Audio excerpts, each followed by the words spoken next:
हमारे दिल में है, देखना है जोर कितना बाजुए कातिल में है। साथी सभापति, मंच में उपस्थित हमारे पार्टी के नेतृवृंद और यहां उपस्थित हमारे संग्रामी साथियों, हम उन लोगों से बोलेंगे जो टेलीविजन के पर्दे में सिर्फ बंगाल में दिखाना चाहते हैं कि अगर कोई है तो एक तरफ तृणमूल, दूसरी तरफ बीजेपी, ये दोनों की लड़ाई दिखा रहे हैं।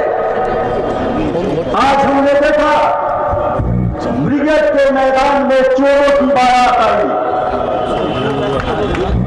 चोरों की बारात में चोरों की रानी और चोरों का शहजादा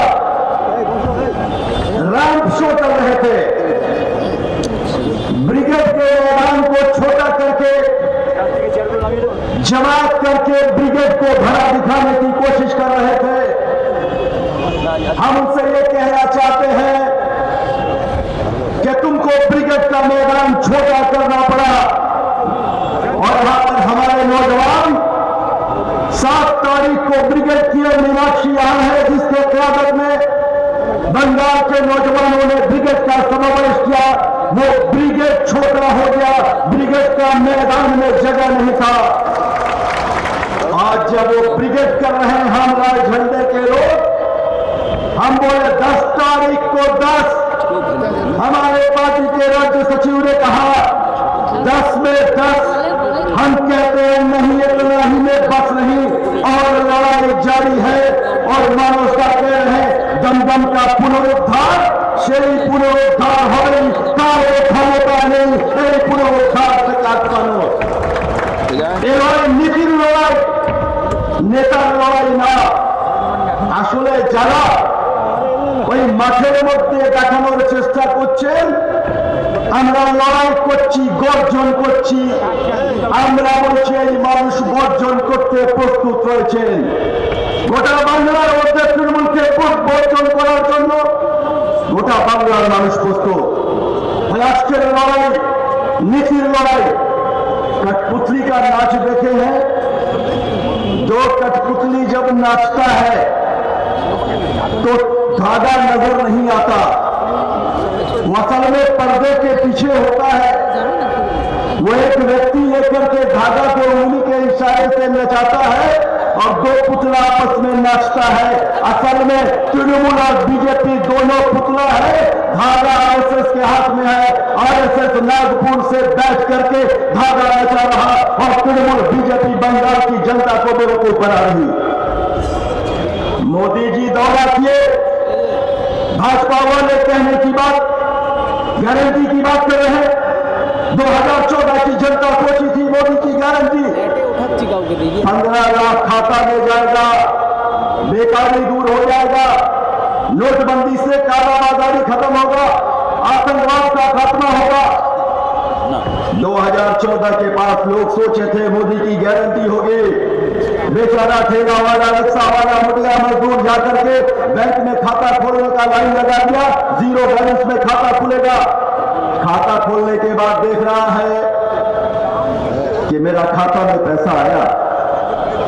मोदी की गारंटी ऐसी रही, 10 साल में 15 लाख तो दूर के बाद जिसके अकाउंट में 15 लाख था वो हैकिंग करके फायदा हो गया। यह है देश का सरकार जो कि आधार कार्ड को लिंक करके जनता को लूटने का काम की और आधार कार्ड कह रही है बातिल हो रहा। हम लाल झंडे के लोग उस वक्त भी आधार कार्ड को लेकर विरोध किए थे। हम ही लड़ाई करते हैं गरीबों की, मजदूरों की। जी मोदी मिल करके किसानों को लूटने का काम करती है, मजदूरों को मारने का काम करती है। जो हिंदू की बात करते हैं, हम उनसे ये पूछना चाहते हैं, अरे वो किसान जो अपने हक की लड़ाई लड़ रहे हैं, जो दिल्ली की सरहद पर खड़े हैं, उनको जिस तरीके से रोका जा रहा जैसे लखनऊ आतंकवादी है, जिस तरीके से हमला किया जा रहा, क्या वो हिंदू नहीं? और हमारे मुसलमान भाई तो 2011 में सोचे थे कि ममता पर ईमान लेके आएंगे, क्योंकि उस वक्त एक मौलाना थे बरकती जिनका नाम था, वो ऐसा करते थे कि ममता बनर्जी वो ईमान लाई है, कलमा पढ़ी है, बात बात पर मंच पर जिस तरीके से आज का रैंप शो हो रहा, उसी तरीके से माइक लेकर के इंशाअल्लाह, माशाअल्लाह, सुभान अल्लाह। हमारे मुसलमान भाई समझे, अरे बाप रे बाप, ममता से अच्छा मुसलमान नहीं। ऐसे इमाम जो आज के दिन में बिकाऊ हो गए हैं। मैंने 23 जुलाई को पूछा, अरे जो लोग कह रहे हैं हम धर्म नहीं मानते, उनसे ये कहना चाहते हैं, अरे हम लाल झंडे को लेकर के लोग धर्म को लेकर राजनीति नहीं करते। हम ही लोग हैं जो धर्म की रक्षा करते हैं, धर्म के पालन करने वालों का रक्षा करते हैं। कभी तो 34 साल वाम मोर्चा का सरकार, एक तरफ कुर्बानी होती है तो दूसरा तरफ काली पूजा होता था, एक तरफ छठ पूजा है तो दूसरे तरफ ईद की नमाज होती थी, एक तरफ वहां का ताजिया निकलता था तो दूसरा तरफ राम भक्त अगर हनुमान का अगर जुलूस करते थे, हम और आप खड़ा होकर शांति से वो काम करते थे। ये लाल झंडे के लोग करते हैं। हम धर्म को लेकर राजनीति नहीं करते। अगर हम मुसलमान हैं, हम मस्जिद में नमाज पढ़ेंगे, घर में कुरान पढ़ेंगे, हिंदू हैं तो मंदिर पे जाके पूजा करेंगे, घर में अगर हम गोपाल रखते हैं तो पूजा करेंगे, अगर क्रिश्चियन हैं गिरजा में जाएंगे, सिख है तो गुरुद्वारा में जाएंगे। राजनीति के मैदान में आकर के हमें धर्म का परिचय देने का जरूरत नहीं है। ना ममता बनर्जी मुख्यमंत्री बनते ही रेड रोड की नमाज पे चली गई, दुआ मांगने, कह रही আমি তো উপোস করি, আমি আল্লাহ খুব কাছে, আমি প্রার্থনা করলাম যাতে বৃষ্টি না হয়, বৃষ্টি বন্ধ হয়ে গেল, অত আল্লাহর কাছে হলো। मुसलमान लोग बोला देखो ज्योति बोर्ड बुद्धदेव भट्टाचार्य एक बार भी नहीं आया ईद का नमाज में, ममता बनर्जी ईद का नमाज में। हम लोग बोले बुद्धदेव भट्टाचार्य और ज्योति बसु का सियासत में इतना गिरावट नहीं आया था कि धर्म के आंकड़े में जाकर के वोट का सियासत करें। हम वोट मांगने के लिए मंदिर, मस्जिद, गिरजा, गुरुद्वारा का सहारा नहीं लेते। हम वोट जनता की अदालत में जाते हैं, रैंप शो नहीं करते, अदाकारों को, कलाकारों का इज्जत करते हैं, सम्मान करते हैं, उनको लाके वोट की राजनीति नहीं करते।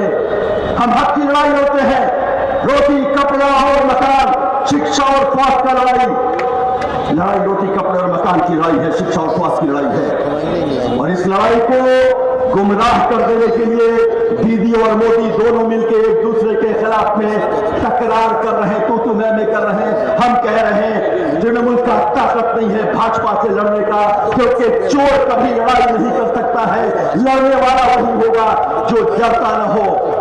तभी तो हम लाल झंडे के लोग कहते हैं हमारा यही मकसद है। हम कम्युनिस्ट पार्टी करने वाले लोग पॉकेट से पैसा दे करके जनता की अदालत में जाके चंदा उठा करके जनता का काम करते हैं, अपना वोट देके पार्टी का काम करते हैं, धंधाबाजी के लिए नहीं करते, कॉर्पोरेट से पैसा नहीं लेते। इलेक्ट्रोल बॉन्ड लेके हम लोगों ने मुखालफत किया था और वही कॉन्स्टिट्यूशन बेंच ने कहा दिस इज अनकॉन्स्टिट्यूशनल। कौन लिया सबसे ज्यादा? भाजपा और तृणमूल। दोनों चोर के चोर मौसेरे भाई होते हैं। ये चोर मौसेरे भाई बहन मिलकर के जनता को लूटते रहे इलेक्ट्रोल बॉन्ड लेकर के। और आज जब अदालत कह रही है इलेक्ट्रोल बॉन्ड को जनता के सामने लाना होगा, state bank of India RSS के इशारे पर चल करके जनता के सामने नहीं ला रही। हम कह रहे हैं पूरे देश में कम्युनिस्ट पार्टी के लोग हम इसके खिलाफ लड़ाई लड़ेंगे। तभी तो हम लोगों ने ठीक किया है, आइंदा दिन हम लोग स्टेट बैंक ऑफ इंडिया के सामने भी खड़ा होकर संघर्ष करके कहेंगे कौन काले बाजारी है, किस पार्टी को कितना पैसा दिए हैं वो दिखाएं। हम लोग इलेक्ट्रल बॉन्ड से नहीं लड़ते, पूंजीपतियों के पैसे से नहीं लड़ते। हम लोग एक दिन का कमाई देते हैं, फिर जनता की अदालत में जाके पैसा लेके लड़ाई लड़ते हैं। हम सियासत को तिजारत नहीं समझते, कारोबार नहीं समझते। जो राजनीति को तिजारत समझते हैं वो पूंजी लगाते हैं, पूंजी उठाते हैं। तृणमूल और भाजपा वही काम करती है, हम वो काम नहीं करते। तभी तो लोग नेता की बात करने लगे, कह रहे थे कि हमारा इंडिया INDIA, ये ममता बनर्जी शुरू से कह रहे थे ये तोड़ने वाली है, जोड़ने वाली नहीं है। लोग समझने में गलती किए थे, आज वो साफ हो गया। असल में मोदी ममता दोनों एक हैं। ममता को डर है सीबीआई, ईडी, एनआईए, डर है इनकम टैक्स का, वो कभी मोदी से लड़ नहीं पाएगी। और हम निडर हैं, हमें डर नहीं है। हम न चोरी करते हैं न डरते हैं, हम लुटेरे नहीं हैं, हम जनता को साथ लेके चलते हैं, तभी हम निडर हैं। और वही लड़ाई लड़नी होगी। आशा करते हैं जो लोग इस मैदान में आए हैं आइंदा दिनों की लड़ाई के लिए तैयार रहेंगे। बीजेपी को भगाना है, और बीजेपी को अगर भगाना है तो ममता बनर्जी तृणमूल को भगाना होगा। तृणमूल को भगाए बिना बीजेपी को हम हटा नहीं सकते। इसलिए इन चोरों को हटाएंगे, तभी किसानों को हक का बात मिलेगा, तभी मजदूरों का अधिकार मिलेगा, तभी जो देश के अंदर में संविधान का ध्वज उड़ाया जा रहा, संविधान बचाया जाएगा।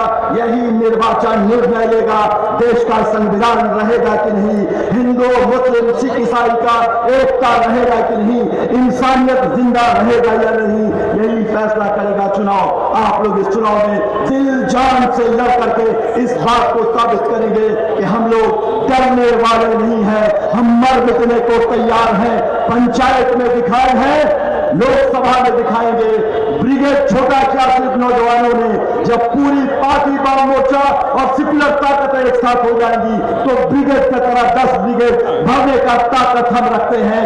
रैंप शो करके नहीं, ममता बनर्जी की तरह मंच पर ला करके इधर से उधर चक्कर मार के लोगों को बेवकूफ बना के नहीं, बल्कि उनकी हक की लड़ाई लड़ेंगे। वही लड़ाई में आप लोग साथ देंगे। इसी आशा विश्वास के साथ आप सबों को बधाई देते हुए, लाल सलाम पेश करते हुए, इनकलाबी मुबारकबाद देते हुए अपनी बात खत्म करते हैं। इनकलाब जिंदाबाद, दुनिया के मजदूर एक हो।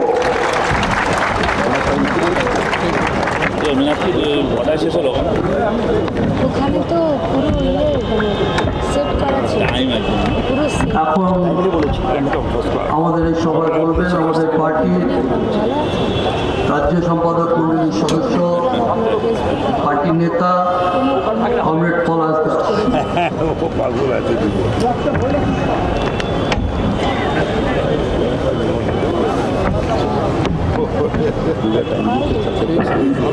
কংগ্রেস সভাপতি, মঞ্চে উপস্থিত আমাদের